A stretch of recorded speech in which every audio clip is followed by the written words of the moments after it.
merci de suivre Kédinfo pour vous informer. Un atelier de partage des Badjenougor de Kédougou a démarré ce lundi. Pour 2 jours, ces braves dames vont échanger, partager sur la santé de la reproduction. Nous écoutons ici Mamadou Ndiaye, il est le facilitateur communautaire de UNFPA. Nous sommes réunis ici pour une session de formation de 3 jours pour échanger avec les Badjenougor sur la communication. Mais la communication dans la santé de la reproduction des ados jeunes et dans la santé maternelle aussi. Donc c'est une session de formation extrêmement importante qui vise à les renforcer en termes de compétences pour qu'elles soient en mesure, une fois devant ces jeunes-là, de pouvoir passer le message, mais surtout le bon message. Kéo, en partenariat avec Action Aid, a doté toutes les écoles de la commune de Kédougou et des villages environnants de kits d'hygiène et de lave-mains sous la présence de Zakaria Samaké. Il est le directeur du pays. C'est pour lutter contre le coronavirus en cette période d'examen.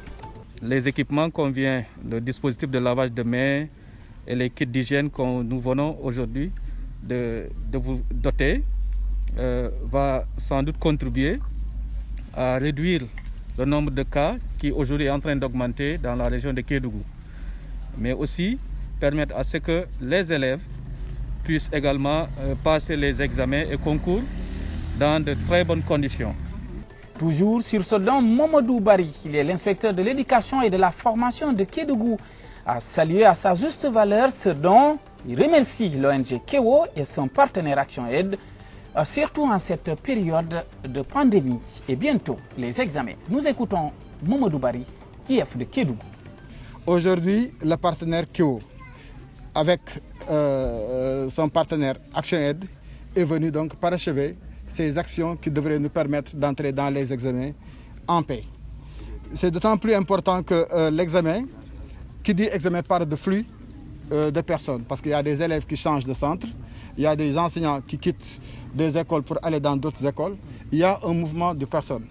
Et avec ce mouvement, quand le partenaire vient nous apporter le dispositif lave-mains, des produits, le savon, eau de javel et tout cela, cela veut dire qu'il contribue de manière très pertinente à l'organisation même de ces examens et concours. Le comité départemental d'approbation des sous-projets d'élevage dans le cadre du PADAER 2 a organisé un atelier de partage ce jour au CEDEPS de Kédougou. Mamadou Lamine Diata, le chef de service départemental de l'élevage, revient sur l'objectif de cette rencontre. L'objectif de la rencontre d'aujourd'hui, c'est surtout de faire un ciblage des sous-projets de PADAER. Vous savez que PADAER va intervenir dans le domaine de l'élevage et il y a des demandes de projets qui ont été faites par des OP. Et aujourd'hui, il s'agissait de faire une présélection au niveau départemental. La sélection définitive se fera au niveau régional. Les rideaux sont tombés à Saraya avec le renforcement de capacité des animateurs, journalistes et techniciens des radios locales du département, une satisfaction des participants sur les modules déroulés pendant ces 72 heures. Nous écoutons Mahamadi Danfara, il est le rédacteur en chef de Djigisembe FM, du radio communautaire de Saraya.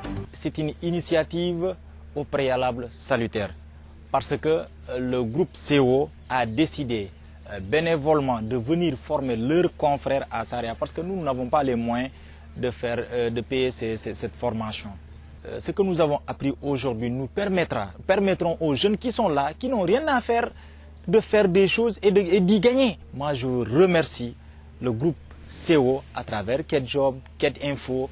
En tout cas, c'est la satisfaction au sortir de ces 72 heures d'atelier ici à Saraya.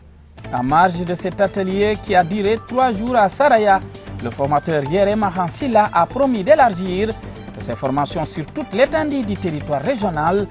Pour lui, c'est un moment privilégié pour ces jeunes de trouver un emploi, mais aussi de s'auto-employer. Notre intention, c'est de former le maximum de jeunes. Donc, que ce soit à Saraya ou dans d'autres départements de la région de Kédougou. L'appel que je lance à l'endroit des sociétés minières, de l'État, un peu de toutes ces personnes de bonne volonté, c'est qu'ils doivent comprendre aujourd'hui que la tendance a changé à Kédougou. Autrefois, on disait que les gens de Kédougou n'aimaient pas travailler, que les gens de Kédougou n'étaient pas formés. Eh bien, moi, l'appel que je lance aujourd'hui, c'est de dire à ces gens-là qu'il y a des gens qui veulent travailler. Il y a des gens qui ont des compétences au niveau de cette région. Il faut prendre en compte ces compétences et essayer d'aider ces gens-là qui sont sur cette lancée. Aujourd'hui, nous sommes là aujourd'hui. Personne ne nous a dit de venir. Personne ne nous a appuyé par rapport à quoi que ce soit. Nous avons pris notre initiative parce que nous avons pensé qu'en le faisant, on apportera quelque chose. On n'a pas de moyens. Donc nous lançons un appel par rapport aux autres qui ont des moyens aujourd'hui de pouvoir aider cette population-là. Actualité religieuse, plus de doute, le Magal de Touba sera célébré. Le comité d'organisation de cette cérémonie religieuse a bouclé hier sa réunion allant dans ce sens. Ce qui en est sorti, c'est que le Magal aura bel et bien lieu.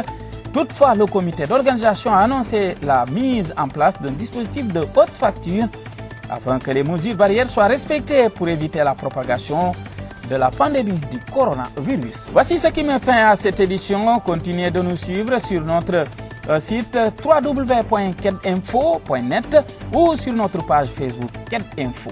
Merci, portez-vous bien, portez vos masques car Corona existe bel et bien, mais aussi lavez-vous les mains. Bonsoir.